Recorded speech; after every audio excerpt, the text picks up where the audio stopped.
4 अगस्त 1972 पूरी दुनिया की न्यूज बुलेटिन में अचानक एक खबर सुनाई देती है। खून चूसने वाले इन खटमल को देश के बाहर निकाल दो। यह खबर थी अफ्रीका के एक देश की, जहां के तानाशाह ने 60 से 70 हजार भारतीयों को अचानक देश छोड़ देने का आदेश दे दिया था। दोस्तों, वो देश था युगांडा और यह बयान उस देश के तानाशाह ईदी अमीन ने दिया था। 6 फीट और 4 इंच लंबे और 135 किलो वजनी ईदी अमीन को युगांडा का कसाई या बचर ऑफ युगांडा कहा जाता था। दोस्तों, अगर आप हिटलर और स्टालिन जैसे तानाशाह को बेरहम मानते हैं, तो ईदी अमीन क्रूरता के मामले में इनसे भी 100 कदम आगे था। दोस्तों, यह वही इंसान था जो ह्यूमन बॉडीज के पास बैठकर घंटों तक बातें करता था। इवन उसको आदमखोर तक कहा जाता था।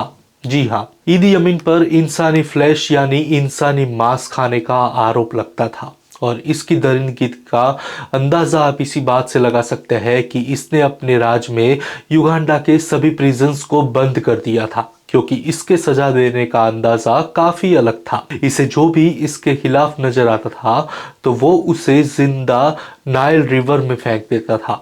और दोस्तों, ईदी अमीन ने सिर्फ 8 साल के शासनकाल में 6 लाख लोगों को मौत के घाट उतार दिया था। लेकिन यहाँ सवाल यह उठता है कि ईदी अमीन के इतने बेरहम, निर्दय और खूंखार होने के बावजूद भी युगांडा के लोगों ने 8 साल तक उसे अपना प्रेसिडेंट क्यों बनाए रखा। दूसरा सवाल यह है कि आखिर भारतीयों ने उसका क्या बिगाड़ा था जिसकी वजह से वह भारतीयों से इतनी नफरत करता था। और आखिरी सवाल है कि कैसे उसने एक आम इंसान से तानाशाह बनने तक का सफर तय किया। तो ये सारे सवालों के जवाब आपको वीडियो के एंड तक मिल जाएंगे, तो वीडियो एंड तक जरूर देखें। और चैनल पर नए हैं तो अभी सब्सक्राइब कर दीजिए। तो चलिए अब समय ना गवाते हुए शुरू करते हैं आज का video. Idi Amin, the butcher of Uganda, early life and military career. दोस्तों, ईदी अमीन का जन्म 1925 में कोबोको नाम के एक कस्बे में हुआ था। अमीन के पिता का नाम एंड्रियस नयाबिर था, जो रोमन कैथोलिज्म से इस्लाम में कन्वर्ट हो गए थे और उन्होंने अपना नाम अमीन दादा रख लिया था। अमीन की मां का नाम लुकबारा था और अमीन के जन्म के कुछ ही सालों बाद उसके माँ और बाप अलग हो गए थे। उसकी माँ अमीन को लेकर बॉम्बे सिटी आ गई थी, लेकिन बिना नौकरी के शहर में गुजारा करना आसान नहीं होता था। ऊपर से युगांडा में भयानक गरीबी भी थी। उनके पास ठीक से खाने तक के पैसे नहीं थे और इसीलिए अमीन की माँ उसे ज्यादा पढ़ा नहीं सकी और 4th क्लास के बाद से अमीन ने पढ़ाई ही छोड़ दी। अमीन अब पैसे कमाने के लिए छोटे मोटे काम करने लगा। कई सारे काम करने के बाद आखिरकार 1946 में अमीन ब्रिटिश औपनिवेशिक आर्मी की एक रेजिमेंट किंग्स अफ्रीकन राइफल्स में शामिल हो गया। दोस्तों, रेजिमेंट में शामिल होना अमीन के लिए एक लाइफ चेंजिंग इवेंट था, क्योंकि पावर होती क्या है उसको रेजिमेंट में जाकर पता चली। और वो कैसे, आइए डिटेल में समझते हैं। देखिए दोस्तों, उस दौरान युगांडा पर ब्रिटिशर्स का शासन था और युगांडा में लार्ज स्केल पर जमीन हड़पी जा रही थी, जिससे लोकल फार्मर्स और ट्राइब्स ने अपनी ही भूमि पर अधिकार खो दिया था। कॉलोनियल गवर्नमेंट सिर्फ कॉफी और कॉटन की फसलों को बढ़ावा दे रही थी, जिसकी वजह से लोकल फूड प्रोडक्शन में कमी आने लगी थी और युगांडा के लोगों को भूखे रहने के लिए मजबूर होना पड़ा था। बढ़ती जनसंख्या की वजह से गरीबी भी बढ़ती जा रही थी और अंग्रेज युगांडा के नेचुरल रिसोर्सेस का लार्ज स्केल पर एक्सप्लॉयटेशन कर रहे थे। वो लोग माइनिंग, फॉरेस्ट प्रोडक्ट्स और दूसरे नेचुरल रिसोर्सेज का इस्तेमाल सिर्फ और सिर्फ अपने फायदे के लिए कर रहे थे। और इसके साथ ही माइनिंग हो या फिर एग्रीकल्चर, युगांडा के लोगों को लो वेजेस पर मेहनत करनी पड़ रही थी, जबकि उनके प्रोडक्शन का ज्यादातर फायदा ब्रिटिश कंपनीज को हो रहा था। इससे लोगों में रोष था और यही कभी कभी ब्रिटिशर्स के खिलाफ आंदोलनों में बदल जाता था। और ऐसे समय में ब्रिटिशर्स ने इन आंदोलनों को कुचलने के लिए KAR यानी कि किंग्स अफ्रीकन राइफल्स को इस्तेमाल में लाया। और दोस्तों, ये वही KAR थी जिसे अमीन ने ज्वाइन किया था। दोस्तों, KAR ज्वाइन करने के बाद अमीन को वहां एक बावर्ची का काम दिया गया था और यहाँ पर इसने अंग्रेजों के प्रति खूब वफादारी दिखाई। अंग्रेजों ने अमीन को 1947 में 21वीं KAR पैदल बटालियन के हिस्से के रूप में केन्या में ट्रांसफर कर दिया, जहां वो माऊ माऊ के खिलाफ अभियान का हिस्सा था। जल्द ही उसे शिफ्ट विद्रोहियों से लड़ने के लिए सोमालिया में भी तैनात किया गया, जहां उसने अंग्रेजों के खिलाफ हो रहे विद्रोह के दमन के लिए लड़ाई लड़ी थी। इस दौरान उसने अपने ही लोगों को बहुत बेरहमी से मारा था और इस विद्रोह को दबाने के लिए अमीन ने बहुत सारा खून खराबा भी किया था। उसने लोगों को जिंदा जमीन में दफन किया था, जिसके बाद अंग्रेजों ने उसकी वफादारी को देखकर 1953 में उसे सार्जेंट की पोस्ट पर प्रमोट कर दिया था। दोस्तों, 6 फीट 4 इंच लंबा ईदी अमीन दिखने में काफी प्रभावशाली था, जिसे देखते हुए अंग्रेजों ने इसे रग्बी खेलना और लाइट हैवीवेट बॉक्सिंग करने की ट्रेनिंग भी दी थी। ब्रिटिश आर्मी में काम करने के लिए दौरान यह 1951 से लेकर 1960 तक लाइट हैवीवेट बॉक्सिंग चैंपियन भी रहा था और इसके अलावा दूसरे कई खेल भी खेले थे, जिसकी वजह से ब्रिटिश आर्मी में ये काफ़ी फेमस हो गया था।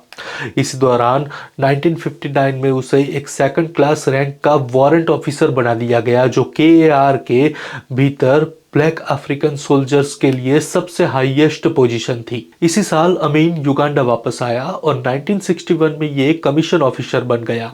ये डेजिग्नेशन अब तक केवल 2 ही अफ्रीकन्स को दी गई थी और उनमें से भी अमीन एक खुद ही था। कमीशन ऑफिसर बनते ही अमीन ने पूरे युगांडा में आतंक मचा दिया और उसके पास अब आर्मी की पूरी पावर थी। उसकी दरिंदगी का कहर पूरे देश पर छाया हुआ था और उसने आर्मी की पावर के दम पर अब युगांडा में अपना सिक्का चलाना शुरू कर दिया था। दोस्तों, इसी दौरान उसकी मुलाकात ब्रिटिश आर्मी के एक higher ranking officer Milton Obote से हुई और ओबोट भी अमीन की तरह ही एक प्रभावशाली व्यक्ति था और क्योंकि दोनों का मिजाज काफी सिमिलर था, इसलिए दोनों ने ब्रिटिश कॉलोनियल आर्मी में काफी नाम कमाया। इन दोनों ने मिलकर अफ्रीका से सोने और अफ्रीकी हाथी के दांतों की स्मगलिंग शुरू कर दी और क्योंकि ये दोनों हायर रैंकिंग ऑफिसर थे, इसलिए किसी को इन पर शक भी नहीं हुआ और कुछ समय बाद यह अंग्रेजी कारतूस, बुलेट्स और गन्स की स्मगलिंग भी करने लगे। अब इनके पास पैसा और पावर दोनों चीजें थी। पैसा और पावर आने के बाद दोनों सिर्फ स्मगलिंग तक ही खुद को सीमित रखना नहीं चाहते थे। अब उनकी नजरें युगांडा की गद्दी पर भी थी। लेकिन दोस्तों, इसी दौरान ब्रिटिश ऑफिसर्स को इनके कारनामों की भनक लग गई और इन्होंने ब्रिटिश पार्लियामेंट में इन दोनों की जांच की मांग की। लेकिन तब तक बहुत देर हो चुकी थी, क्योंकि अब तक अमीन और ओबोट ने युगांडा के लोगों को ब्रिटिशर्स से आज़ादी की मांगने के लिए उकसाना शुरू कर दिया था, जिसके बाद युगांडा के लोग अपने फ्रीडम को लेकर सड़कों पर उतरने लगे।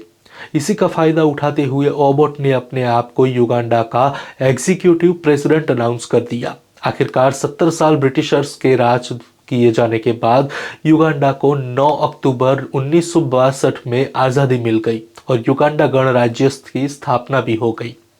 दोस्तों, मिल्टन ओबोट को देश का पहला प्रधानमंत्री बनाया गया और आर्मी पर ईदी अमीन के प्रभाव को देखते हुए उसे कमांडर ऑफ आर्मी बनाया गया।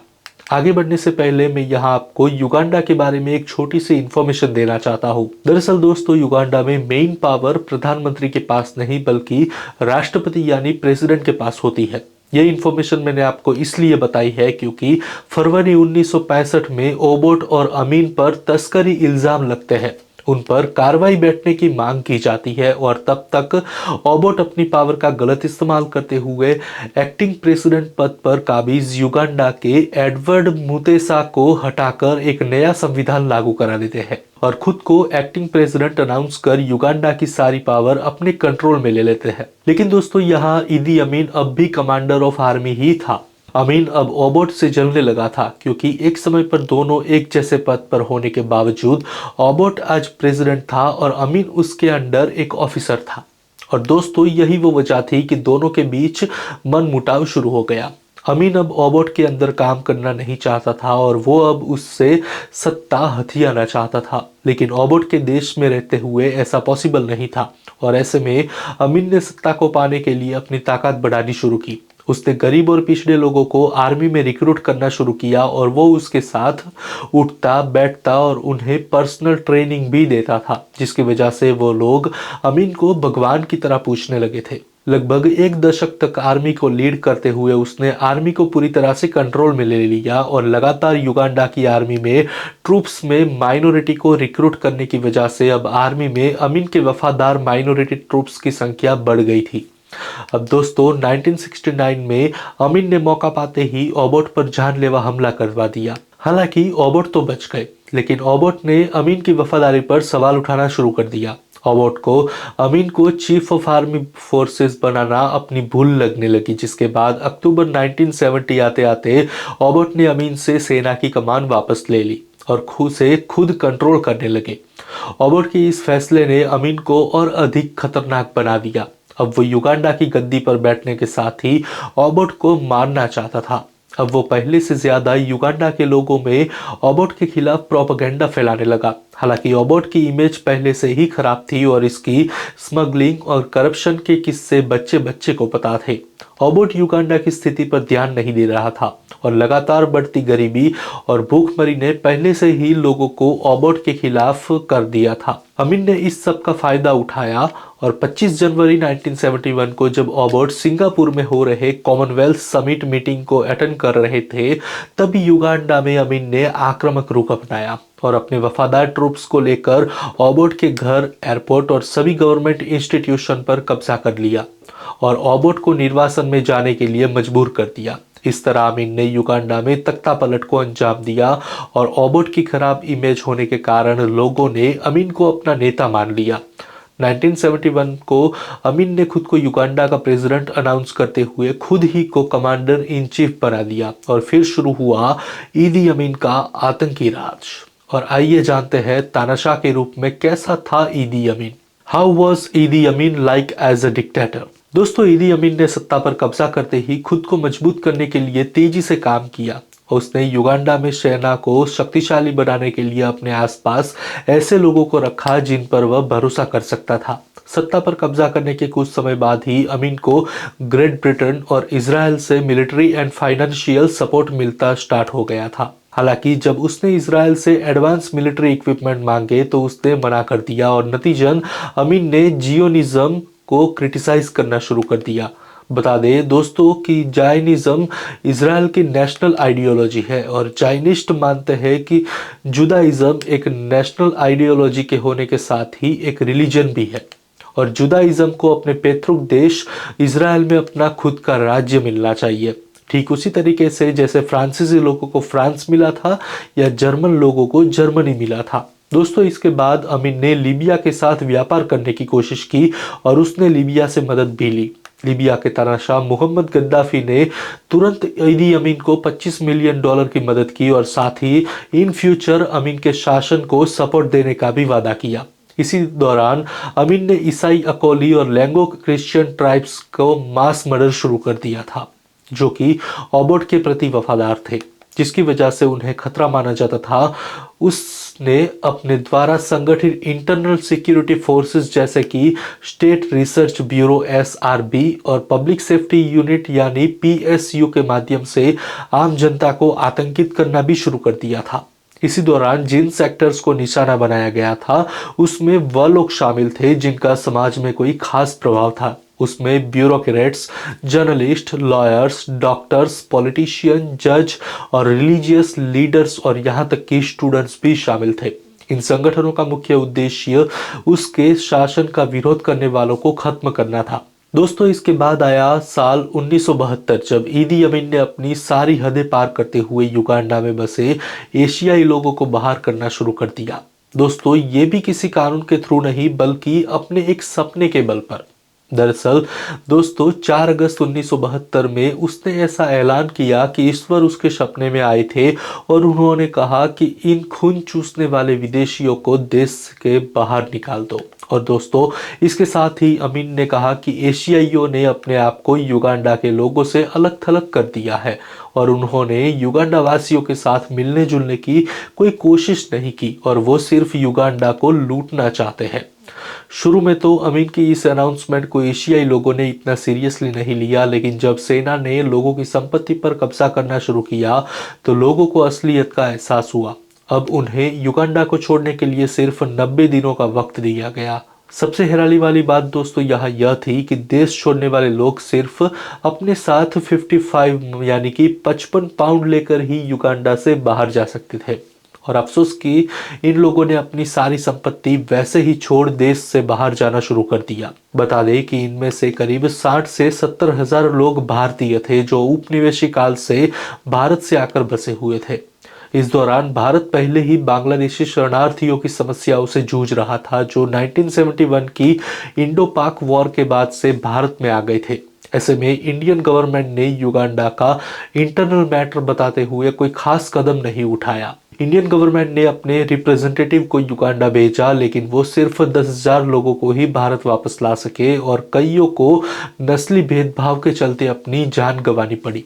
और दोस्तों, अमीन के इतने बड़े फैसले का रिजल्ट यह निकला कि युगांडा की इकोनॉमी कोलैप्स कर गई, क्योंकि एशियंस युगांडा के टैक्स रेवेन्यू का 90% हिस्सा थे, जिसमें मोस्टली बिजनेसमैन इन्वॉल्व थे। इनके जाने के बाद सैनिक अधिकारियों को बिजनेस चलाने के लिए दिया गया, लेकिन वह इसे ठीक से संभाल नहीं पाए क्योंकि उन्हें बिजनेस का कोई अंदाजा ही नहीं था। मैन्युफैक्चरिंग, एग्रीकल्चर और कॉमर्स को सही से पूरी तरह से रिसोर्सेज नहीं मिल पाए, जिसका नतीजा यह हुआ कि सब बिजनेसेस कोलैप्स होने लगे और इकोनॉमी का सत्यानाश हो गया। वैसे तो अमीन ने कई बार यह माना कि यह फैसला लेने की सलाह अल्लाह ने उसके सपने में आकर दी थी, लेकिन अमीन के शासन पर famous book ghost of Kampala को लिखने वाले जॉर्ज इवांस स्मिथ लिखते हैं कि इसकी प्रेरणा उसे लीबिया के तानाशाह कर्नल गद्दाफी से मिली थी, जिसने उसे सलाह दी थी कि उसकी देश पर पकड़ तभी मजबूत हो सकती है जब वो इकोनॉमी पर पूरा कंट्रोल कर ले।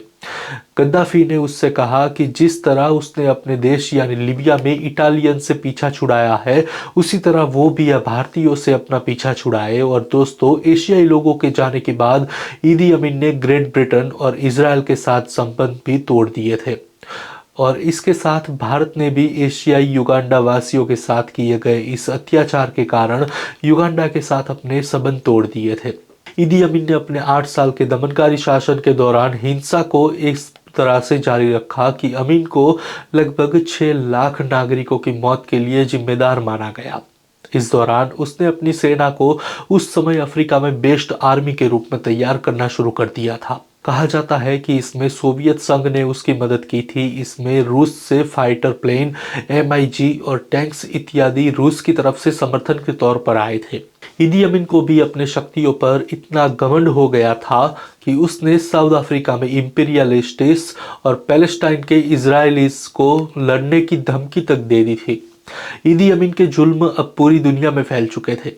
अंतर्राष्ट्रीय मंचों पर अमीन की आलोचना की जाने लगी थी और 27 जून 1976 को जब popular front of the liberation of फिलिस्तीन यानी कि PFLP ने इजराइल से पेरिस जाने वाली फ्रांस की फ्लाइट को हाईजैक कर लिया, तब अमीन ने इन आतंकियों का युगांडा में स्वागत किया और उन्हें सेना और हथियार मुहैया कराए। हालांकि बाद में इजरायली कमांडोज ने युगांडा के एयरपोर्ट पर छापा मारकर बंधकों को बचा लिया। इस घटना के बाद अमीन ने कई एयरपोर्ट वर्कर्स को मारने तक का ऑर्डर दे दिया, जिनमें सैकड़ों केनियंस थे, जिसके बाद में कहा जाता है कि इन्होंने इजराइल के साथ साजिश रची थी। और दोस्तों, इसका नतीजा यह निकला कि समय के साथ ही अमीन के पश्चिमी देशों के साथ संबंध और खराब होते चले गए और इसके सहयोगियों की संख्या कम होती चली गई।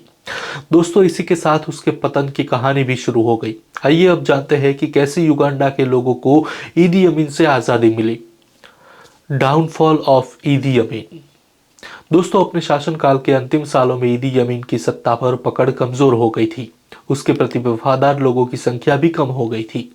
1977 में उसने जनरल मुस्तफा अदरीसी को उपराष्ट्रपति नियुक्त किया और अदरीसी को सेना में अपना समर्थन प्राप्त था।